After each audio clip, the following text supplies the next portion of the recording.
Hello everyone, welcome to this video. पिछले video में हमने आर्टिकल नंबर 79 तक पढ़ा था। आर्टिकल नंबर आपके 79 में जो कि संसद था। ओके, उसके बाद हम आते हैं आर्टिकल नंबर 80।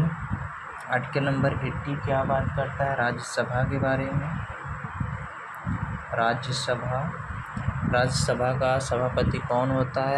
उपराष्ट्रपति होता है। ओके, राज्यसभा के सदस्य कैसे चुने जाते हैं? तो जनता द्वारा प्रतिनिधि चुने जाते हैं। फिर जो चुने जाते हैं वो लोग इनको वोट कर देते हैं, तब ये बनते हैं। मतलब ये इनडायरेक्ट तरीके से चुने जाते हैं। ओके, अब इसके बाद हम आते हैं अप्रत्यक्ष तरीके से चुने जाते हैं। इसको हम द्वितीय सदन बोलते हैं। राज्यसभा को क्या बोलते हैं? द्वितीय सदन बोलते हैं। द्वितीय सदन बोलते हैं। और इसे हम क्या बोलते हैं? उच्च सदन भी बोलते हैं। उच्च सदन बोलते हैं। उच्च सदन बोलते हैं हम इसको। ये हम कहाँ से लिए गए हैं? राज्यसभा का आयुष तो यूनाइटेड किंगडम से लिया गया है, यूके से। ओके, और इसमें होने के राज्यसभा का मेंबर होने के लिए आपको एज कितनी होनी चाहिए? तो आपकी एज होनी चाहिए 30 वर्ष। 30 साल के आप हो गए तभी आप राज्यसभा के सदस्य बन सकते हो। ओके,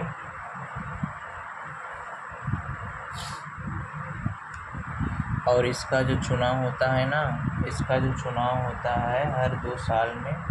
2 साल में चुनाव होता है। 2 साल में चुनाव होता है। 2 साल में ना, 2 साल में चुनाव होता है। अब इसका 1/3 मेंबर, मतलब 1/3 मेंबर पे ही ख़त्म होता रहता है।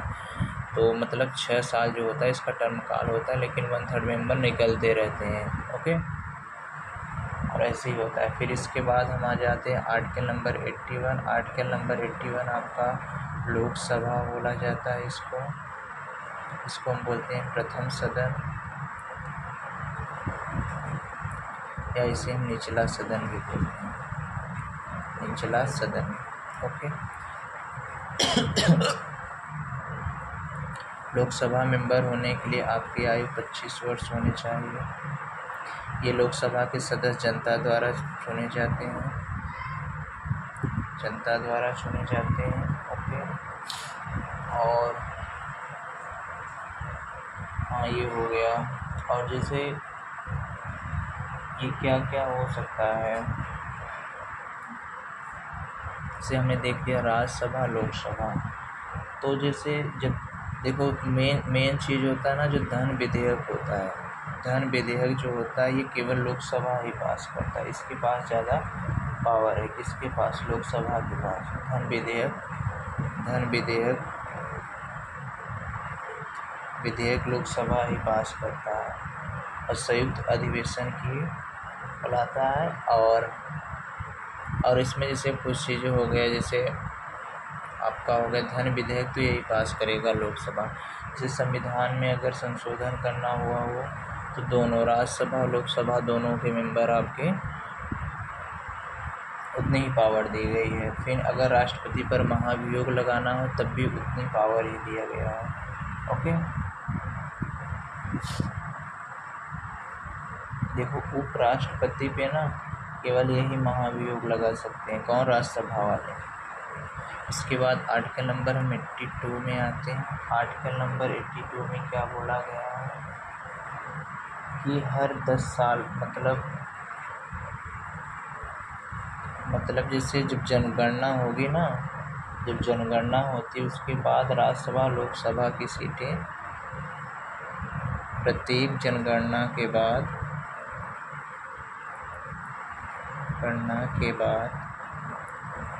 लोकसभा या राज्यसभा की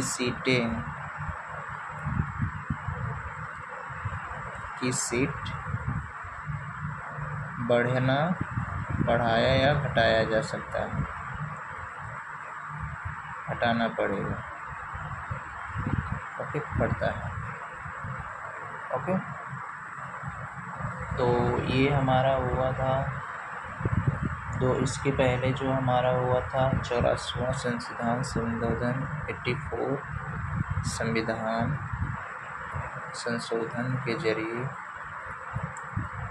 संशोधन जो हुआ था आपका 2002 में, और इसके उस समय प्रधानमंत्री थे अटल बिहारी वाजपेयी।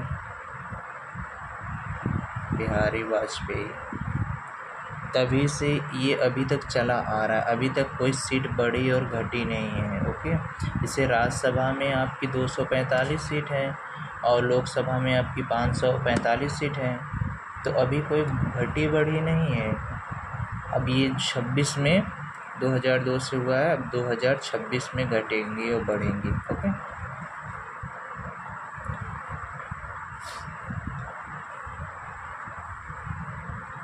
फिर हम आते हैं आर्टिकल नंबर 83। आर्टिकल नंबर 83 क्या देता है कि मतलब कितना टाइम, किसका समय होगा। जो यहाँ पे मैं बता रहा था ना, ये कितने साल का इनका कार्यकाल रहता है, इनका कितने साल का कार्यकाल रहता है।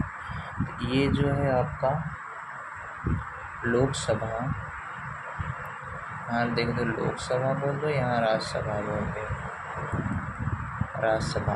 तो लोकसभा जो होता है इनका कार्यकाल 5 साल होता है। ये इनको हम क्या बोलते हैं, 5 वर्ष।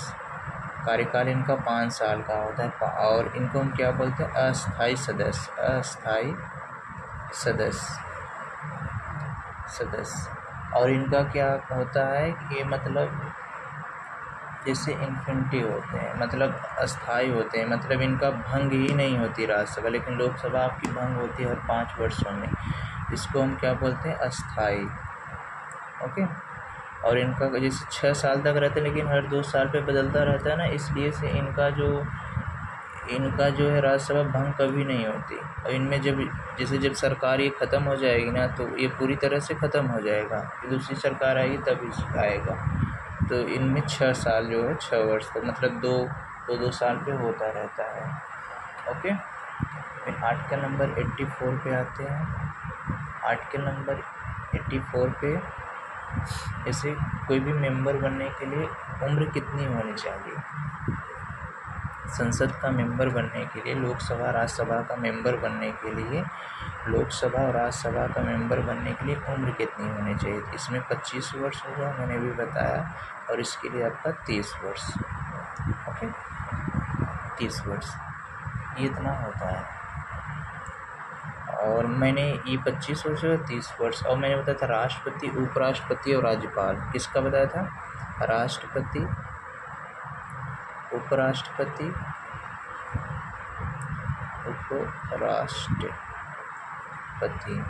और राज्यपाल।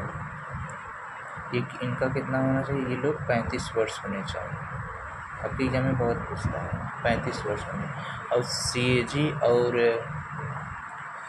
इलेक्शन कमीशन का कितना होना चाहिए, मतलब जैसे ये लोग 6 साल के चुने जाते हैं, जैसे 65 वर्ष जब होते हैं तो हटा दिए जाते हैं। ओके, तो आज इतना ही देखते हैं 4 आर्टिकल। तो 80 आर्टिकल नंबर 80 में क्या है आपका, Rajya Sabha. Article number 81 Lok Sabha. Article number 82 आपका क्या करता है, आर्टिकल नंबर 82 बोलता है कि हर जनगणना के बाद लोकसभा और राज्यसभा की सीटें घटानी या बढ़ानी चाहिए। आर्टिकल नंबर 83 क्या बोलता है कि कितने साल तक ये लोग करते हैं। तो मतलब राज्यसभा आपका 5 साल, और लोकसभा आपका 5 साल, और राज्यसभा आपका 6 साल। मतलब, और लोकसभा को हम अस्थाई बोलते हैं, और राज्यसभा को अस्थाई बोलते हैं। आर्टिकल नंबर 84 में इन लोगों का कितनी एज होनी चाहिए, योग्यता के बारे में बता था। लोकसभा के लिए 25 साल और राज्यसभा के लिए 30 साल। ओके।